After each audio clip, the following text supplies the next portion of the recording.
Meus amados irmãos, que texto lindo, que coisa maravilhosa.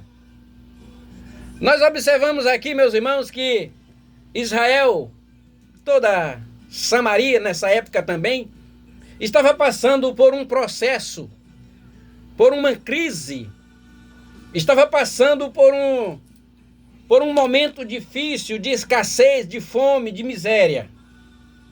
E isso aconteceu por conta da fala do profeta, que havia dito ao rei Acabe em um desafio, que não ia chover na terra enquanto Elias não determinasse que fosse chover. Daquele dia em diante não choveu. E a Bíblia vai dizer, Jesus disse, Tiago disse, que o período que ficou sem chuva foi 3 anos e meio. Imagine agora, meus irmãos, uma nação, um país, sofrendo a escassez da chuva, a falta da chuva, durante 3 anos e meio. Nós sabemos, todos sabem que a chuva é que faz com que a terra produza o mantimento. A chuva faz com que venha a abundância nas vidas das pessoas. Se não houver chuva, não há produção. Se não houver chuva, não há alimento, não há produção de grãos. E o profeta Elias profetizou e disse que não ia chover enquanto Elias, não determinasse. Veja aqui uma autoridade suprema na vida de um homem aqui na terra. Ele determina na terra e os céus obedecem. Observe que não parou de chover porque Deus quis. Não foi Deus que quisesse que parou de chover. Foi Elias que disse, não vai chover enquanto eu não mandar. A consequência desta fala profética de Elias, porque o objetivo desta fala não era apenas desafiar uma entidade religiosa, não era apenas desafiar o rei Acabe, mas o objetivo disso, Elias tinha uma missão de fazer com que Israel voltasse para Deus. Israel estava desviado, e o fato do povo estar desviado por conta da desobediência a Deus e servindo aos Baalins, Deus levanta Elias agora com esta autoridade extraordinária de fazer trancar os céus e que não houvesse chuva enquanto Elias não determinasse. A ausência da chuva fez com que viesse em toda a terra uma seca e logo a fome, consequentemente. Quando Elias profetizou e que não haveria de chover enquanto ele não mandasse, Deus disse, olha Elias, não vai chover porque tu mesmo disseste que não vai chover, então a autoridade do céu sobre a tua vida, então não vai chover. Só que Acabe vai querer a tua cabeça. Acabe vai lutar contra a tua vida. Faz o seguinte, vai lá para a beira do ribeiro de Querite, o ribeiro que deságua, e te esconde lá. Te esconde lá na beira do rio até que seja determinado alguma coisa. Elias foi lá para o ribeiro, estava lá, comendo os pães e a carne que os urubus... Observe que Deus falou assim, eu tenho ordenado aos corvos que te levem alimento. Então você vai beber água do ribeiro e vai comer alimento que os corvos irão levar para ti. Não irei comentar sobre este episódio aqui de Elias na beira do ribeiro de Querite. Mas quando o ribeiro secou, aí veio a palavra do Senhor a Elias e disse, levanta-te e vai para a cidade de Sarepta e mora lá. Eu tenho ordenado uma viúva que sustente. Uma viúva que te sustente. Eu posso ver aqui, meus amados irmãos, Deus ordenando na terra, uma vez que Elias ordenou nos céus. Elias disse, não vai chover enquanto eu não mandar. A autoridade do homem na terra fazendo com que Deus trancasse os céus. E não choveu. Agora eu vejo Deus dos céus ordenando na terra. Deus ordena aos corvos que levem alimento para Elias. E agora eu vejo aqui Deus ordenando uma viúva que cuidasse de Elias. Agora vamos estar entrando na fala do texto que eu li. Deus ordenou uma viúva. Deus ordena. Quero dizer que o nosso Deus não é Deus de confusão. Nada acontece ou deve acontecer e nos pegar de surpresa, ou que possamos ficar surpreendidos com os acontecimentos de Deus. A Bíblia diz que Deus não faz nada na terra sem revelar os seus segredos aos seus servos, sim, aos seus profetas. E eu vejo Deus aqui trabalhando com Israel, em Israel, por meio de Elias. E Deus usa aquilo que é de mais útil para cada momento, em cada situação.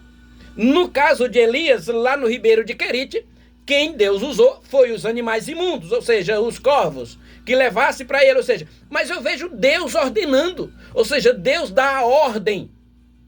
Deus deu a ordem aos corvos. E agora eu vejo aqui Deus, depois que o ribeiro secou, Deus fala para Elias, agora te levanta, pois aqui a fonte secou, mas tu vai para a cidade de Sarepta. E lá eu já tenho ordenado uma viúva. Observe aqui, ó. O versículo 9 diz assim, levanta-te e vai a Sarepta, que é de Sidom, e habita lá, ou seja, ou mora lá. Eis que eu ordenei. Observe que o verbo está no passado, o verbo ordenar no passado. Eu ordenei ali uma mulher viúva que te sustente. Ou seja, a mulher viúva lá de Sarepta sabia que ia chegar alguém para ela sustentar. Elias sabia que ia chegar em Sarepta e ia ter uma viúva aguardando ele. Ou seja, Deus não causou confusão em ninguém.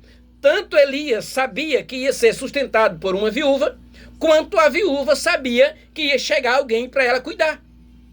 Só que a situação, no momento, era de extrema calamidade. A situação era de pobreza, era de miséria, era de fome e de escassez. Agora imagine Deus, uma viúva ouvir de Deus, olha, vai chegar alguém para te cuidar. Vai chegar um homem aqui para tu cuidar dele. Você vai sustentar ele. E aí Deus fala para Elias, vai para Sarepta, porque lá tem uma viúva que vai te sustentar. Irmão, não tinha água em lugar nenhum, não tinha comida em lugar nenhum. A situação era de extrema pobreza. Eu vejo aqui Deus trabalhando em harmonia e em comunhão. E as pessoas que Deus envolve na história também têm o mesmo espírito de harmonia e de comunhão. Elias se levanta lá da beira do rio, lá onde ele estava morando há tantos anos, alguns anos. Agora vai para a cidade. Só que a cidade, as coisas estão pior do que lá na beira do rio. A mulher viúva está lá na porta da cidade, juntando 2 pedacinhos de lenha para fazer um bolo. O que restava de toda aquela escassez, o que ainda restava, só dava para fazer um bolo.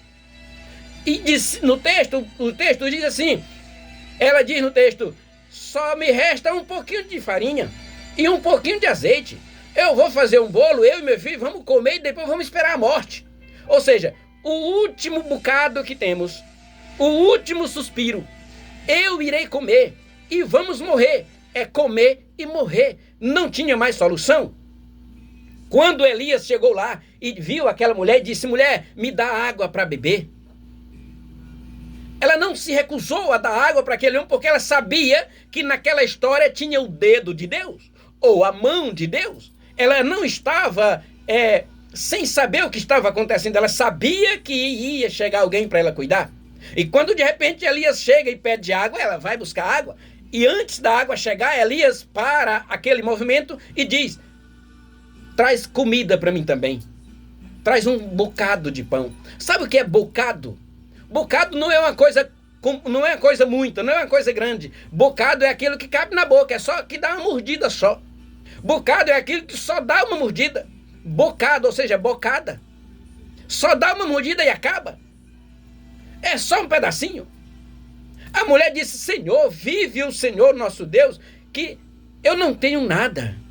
O que eu tenho aqui, eu estou juntando aqui um pedacinho de graveto para fazer um bolo, eu vou comer com o meu filho e vamos morrer, porque não tem mais nada. O único azeite que tem, a única farinha que tem, eu vou fazer um bolinho aqui.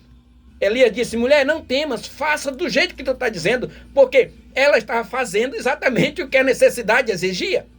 E Elias estava exatamente agindo dentro da necessidade. Elias entendeu ali como profeta que havia um milagre para acontecer. A mulher estava vendo ali que tinha alguém para ela cuidar. Para Deus operar milagre, meus amados irmãos, você precisa ter alguma coisa. Para Deus fazer alguma coisa na tua vida, você precisa ter alguma coisa que agrade a Deus na tua vida. Elias estava ali para proferir uma profecia, um milagre. E a mulher estava ali à espera de um milagre. Não tem nada, o que temos aqui, vamos comer e vamos morrer. Elias diz, faça do jeito que está planejado. Faça do jeito que tu disse. Só que primeiro tu me dá um pedaço. Primeiro tu faz para mim. Irmão, imagine você com o último pedaço de carne, com o último pedaço de farinha, você e seu filho, você e mais alguém. Ah, nós vamos almoçar hoje e agora comer sabe Deus quando. Não tem mais arroz, não tem mais farinha, não tem mais feijão, acabou o gás. Nós estamos juntando, queimando na lenha. Talvez a situação de alguém está desse jeito. E chega alguém pedindo comida, e você sabe que a última refeição que você vai fazer, que é para você e seu filho, você vai ter que dividir com alguém, será que você faria isso? Não, aquela mulher fez. Porque aquela mulher era crente, era serva de Deus, Deus havia falado para ela e disse, vai chegar alguém aqui que tu vai sustentar. Elias sabia que ia chegar lá e a mulher estava esperando ele.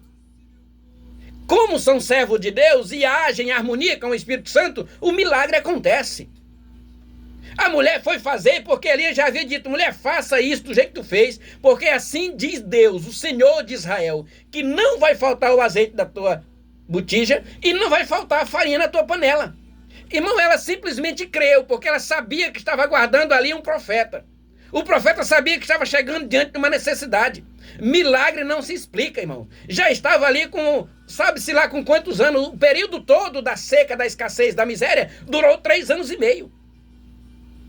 E já estava aquela situação ali arrasadora, devastadora, a esse período de tempo. E a mulher fez segundo a palavra de Elias. O que aconteceu depois?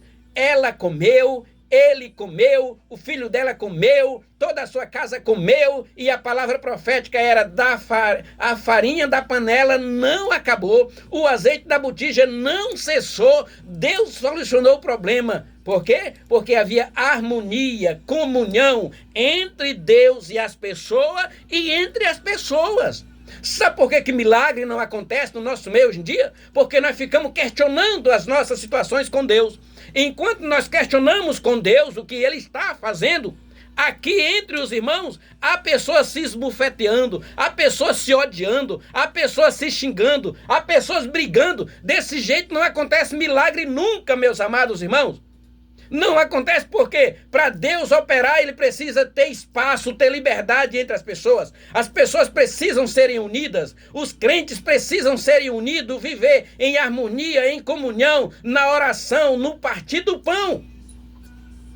Mas tem pessoas que são mão de mucura, muquirana, não abre a mão para ninguém, não ajuda ninguém, não dá nada para ninguém, miseráveis, vai continuar com aquilo ali, vai comer e vai morrer.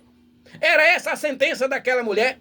Mas quando ela entendeu que ela estava diante do profeta e diante do plano de Deus, ela fez conforme a necessidade exigia. Deu primeiro para o profeta e ele proferiu, não vai faltar azeite, não vai faltar farinha, todo mundo vai comer, todo mundo vai viver, até que o Senhor determine chuva sobre a terra. Então todo mundo ficou passando fome, mas Elias, a mulher e o filho não passaram mais fome, porque estavam em harmonia, em comunhão, viviam com solidariedade, viviam bem, viviam em paz, não tinha briga, não tinha discussão. Ela obedeceu ao profeta. Ó, irmão, olha aqui, ela obedeceu ao profeta. Mas hoje em dia a maioria dos membros da igreja não querem obedecer seus pastores. Muitos nem são dignos de serem realmente confiáveis, mas aqueles que realmente são confiáveis, que são dignos, estão trabalhando, fazendo a obra de Deus. E pessoas ficam murmurando, reclamando, falando mal, enquanto ele está trabalhando, pessoas estão por trás, metendo a pancada, puxando a rasteira. Meus irmãos, não façam isso. Não façam isso, pelo amor de Deus, pois está atrapalhando a obra, está atrapalhando o mover de Deus. Deus quer operar no nosso meio, Deus quer operar na nossa vida. E às vezes a desunião, a falta de comunhão, a falta de paz, de amor e de harmonia impede que o milagre de Deus aconteça. E muita gente continua na fome, na seca, na miséria, por falta de comunhão, por falta de união, por falta de submissão à liderança. E Deus castiga mesmo. Mas quando houver união, comunhão, submissão, Deus tem liberdade e a escassez vai embora, a fome vai embora e o milagre acontece. Deus abençoe você na tarde deste dia.